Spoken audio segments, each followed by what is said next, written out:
नमस्कार दोस्तों, बातें कानून के चैनल में आपका हार्दिक अभिनंदन है। आज हम आपके सामने एक नया टॉपिक के ऊपर चर्चा करने जा रहे हैं जो हम सब ने बहुत बार सुनी है और ये हमारी मतलब हर एक बंदे की लाइफ में बहुत ज़्यादा रिलेटेड है। ये है शादी, हिंदू मैरिज एक्ट 1955। 1955 जो हिंदू मैरिज एक्ट है, इसके अकॉर्डिंगली जितने भारत में रह रहे जितने हिंदूज है इंक्लूडिंग जम्मू एंड कश्मीर, पहले 370 था तो वहाँ ये लागू नहीं होते थे, लेकिन अभी पूरी इंडिया में ये लागू है बराबर तरीके से जब से 370 हट गया है। ठीक है। और एक बात, इसमें हिंदू मीन्स हिंदू जो सनातन संस्कृति को फॉलो करते हैं, जैन, सिख और बौद्ध संप्रदाय, ये सारे लोगों को इस एक्ट के द्वारा ही संचालित किया जाता है और जाता रहेगा, क्योंकि ऑल आर इंक्लूडिंग हिंदूज।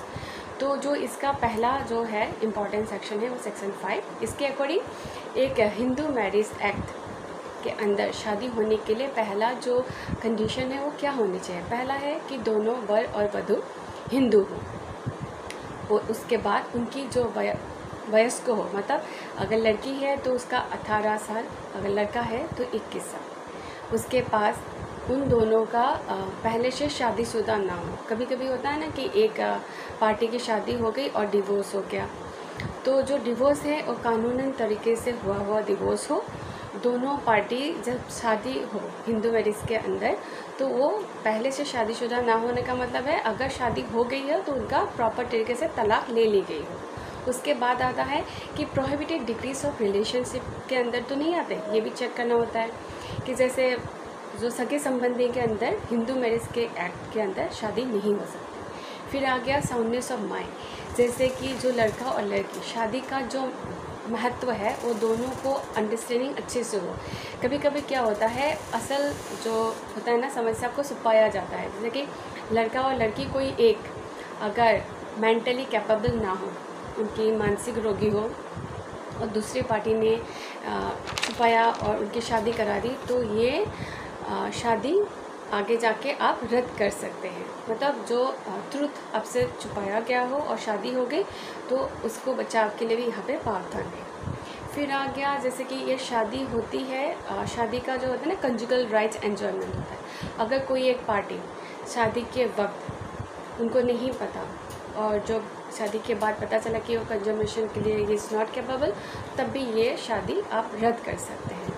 फिर आ गया कि शादी कैसे हो, जैसे जो हमारी जो परंपरा है उसी के अनुसार ही शादी होती है। जैसे कि आपकी लड़का और लड़की दोनों परिवार से जो भी कस्टम फॉलो होते हैं, कस्टमरी राइट्स एंड रिचुअल्स जो भी होते हैं, अगर आप इंटरकास्ट मैरिज कर रहे हो या जो अपनी ही कास्ट में शादी कर रहे हो, जो आपकी एरिया में जो भी लोकल रिचुअल्स है उसको फॉलो करना होता है। हमारी जो एक्ट के अंदर है वो भी यही कहते हैं कि सप्तवधू हो, कभी कभी होता है ना बरमाला, गार्डन एक्सचेंज होता है।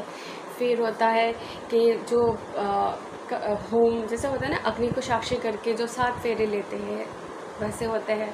तो ये सारी सेरेमनीज जो होता है जो अकॉर्डिंगली दे आर जो आपका जो हिंदू धर्म के अकॉर्डिंग जो आपकी कस्टमरी लॉ है उसको आप फॉलो करके जो भी रिचुअल्स आप फॉलो करना चाहते हैं उसको करा के आप करा सकते हैं। उसके बाद आता है अगर शादी हो गई है तो उसको आपको रजिस्टर करना बहुत ज़रूरी, ये सेक्शन 8 कहता है, क्योंकि शादी रजिस्ट्रेशन होगा तो आपके पास एक सबूत रहेगा कि आपकी शादी हो गई। शादी में जैसे जो भी फोटोग्राफ्स होते हैं आपकी शादी की कंप्लीटेशन का, जो साक्ष्य का, सब कुछ देके आप शादी को रजिस्टर करा सकते हैं। रजिस्टर कहाँ करें? जो SDM ऑफिस होता है आपके नियरेस्ट, तो वहाँ पे उनका रजिस्टर ऑफिस होता है। यहाँ पे कोर्ट मैरिज का मतलब कोर्ट जाके शादी नहीं करनी है, जाके रजिस्टर ऑफिस में आपको रजिस्टर करनी है कि हमारी इस डेट पे शादी हो गई थी, हमारी ऐसी रीति रिवाज की ये फोटोग्राफ्स है, आपने उसको एनक्लोज कर दिया और आपकी रजिस्ट्रेशन के लिए एक तारीख दिया जाएगा। उस डेट पे आप जाओगे गवाहों के साथ और आपकी रजिस्ट्रेशन हो जाएगी। फिर आ गया जैसे शादी हो गई, सब कुछ हो गया, लेकिन शादी के बाद लड़की घर चली गई और आपके पास आ नहीं रहा, तो शादी का मेन राइट होता है कि कंजुगल राइट्स को एंजॉयमेंट करना। अगर कोई एक पार्टी अपनी जो शादीशुदा लाइफ को आधा छोड़ के बिना बताए बेवजह कहीं चली जाती है, जैसे मायके चली गई, लड़की आ नहीं रही है, तो सेक्शन यहाँ पे 9 है जो आपकी कंजुगल राइट्स को बचाने के लिए आप कोर्ट में अर्जी डाल सकते हैं। जैसे कि आपकी जो वाइफ है, शादीशुदा पत्नी आपके साथ नहीं रह रही है, तो कोर्ट पे आपने अर्जी डाला, कोर्ट में सुनवाई होगी, तो आपकी पत्नी अगर कोई वैलिड रीज़न नहीं होगा अलग रहने का, तो आपके साथ रहने के लिए कोर्ट से आप आदेश पा सकते हैं। फिर हो गया अगर आपकी शादी सेक्शन 5 को वायलेट करके हो गई, आपको नहीं पता, तो आप अपनी शादी को रद्द करा सकते हैं। ठीक है। उसके बाद आ गया कि आपकी शादी हो गई, सब कुछ ठीक है, पर आप दोनों की अंडरस्टैंडिंग में कमी है, आप दोनों अपने शादीशुदा लाइफ में आगे नहीं बढ़ पा रहे हो, आपके बीच रोज़ झगड़ा होता है, क्रूएलिटी आ गई, कुछ आ गया, मतलब ऐसा हो गया कि आप और नहीं बस, तो उस टाइम पे भी आप क्या कर सकते हैं, सेक्शन 13 के अंदर आप डिवोर्स के लिए पिटिशन डाल सकते हैं। आपने डिवोर्स के लिए पिटिशन डाला, अगर दूसरी पार्टी ने ज़्यादा तामझाम नहीं किया और आपकी बातों में आ गए, तो आप उस टाइम पे भी फिर से म्यूचुअल के लिए भी आप दोनों जा सकते हैं, तो जल्दी हो जाता है। अदरवाइज़ आपको कॉन्टेस्ट करके लेने में थोड़ा टाइम लग जाता है। फिर हो गया शादी डिवोर्स के तक आ गया। फिर अगर किसी ने केस फाइल किया, और जैसे कि लड़के ने फाइल कर दिया और लड़की तो मतलब वर्किंग में नहीं है, उसके पास पैसे नहीं है, तो इसमें प्रावधान है सेक्शन 24 एंड 25 कि आपकी कोर्ट की जो खर्चा, वकील का खर्चा, वो लड़का मतलब जिसने डिवोर्स के लिए डाला है उनको देना है। फिर हो गया इसके बाद इसमें और एक प्रावधान है, जो ये प्रोसीडिंग्स होते हैं ना, इन कैमरा होती है, सेक्शन 22 हिंदू मैरिज है, कि जो शादी रिलेटेड जो भी प्रोसीडिंग्स होती है वो पब्लिकेशन में नहीं आता, कहीं आप पब्लिश नहीं कर सकते, आपका विदिन कैमरा होता है, और आपकी जो मतलब होता है ना, समाज में आपकी बदनामी ना हो जाए, ये सारा ध्यान रखा जाता है। फिर हो गया आपके बच्चे हो गए, अगर बच्चे हैं तो उसका भरण पोषण, उसका स्कूलिंग, मतलब खर्चा, आपका खर्चा, ये मेंटेनेंस के अंदर आता है, आप लोगों को सबको पता ही है। तो ये मेंटेनेंस का नाम जो होता है ना, इसके लिए अभी आपको पिटिशन डालनी होती है कोर्ट में। कोर्ट अकॉर्डिंगली जो इनकम होता है हस्बैंड का, उसको देख के वाइफ को, अगर वाइफ ज़्यादा कमा रही है और बच्चा हस्बैंड के पास रह गया, तो तब हस्बैंड को वाइफ को पैसा देना होता है, तो ये भी कोर्ट अच्छे से देख लेते हैं। और एक बात है, कभी कभी क्या होता है, बहुत मतलब देखा जाता है कि कोई आता है कि मुझे शादी करनी है, वकील के पास गया और एक ही दिन में शादी करा के आ जाते हैं। वो क्या कहते हैं, एक पेपर पे एफिडेविट करा लेते हैं और नोटरी पास करा लेते हैं, तो ये शादी नहीं है। शादी या तो आप अपनी रिचुअल्स से करो और कोर्ट में जाकर रजिस्ट्रेशन करो, कोर्ट में, कोर्ट कैंपस के नहीं, एसडीएम कोर्ट, जहाँ पे रजिस्टर ऑफिस का मतलब प्रावधान है, जहाँ पे शादी को रजिस्टर करने का फुल अथॉरिटी है, वहाँ जाके कीजिए।